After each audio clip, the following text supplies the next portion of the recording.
Molitva svetom Nikolaju.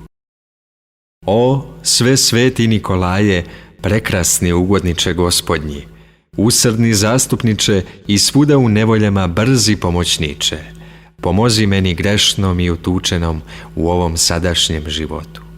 Umoli Gospoda Boga da mi oprosti sve grehe moje koje od mladosti svoje počinih u celom životu mom, delom, rečju, mišlju i svima čulima svojim.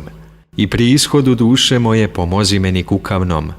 Umoli Gospoda Boga, sazdatelja svih tvari, da me izbavi vazdušnih mitarstava i večnih muka, kako bih svagda proslavljao Oca i Sina i Svetoga Duha uz Tvoje milostivo posredovanje, sada i uvek i kroz sve vekove. Amin.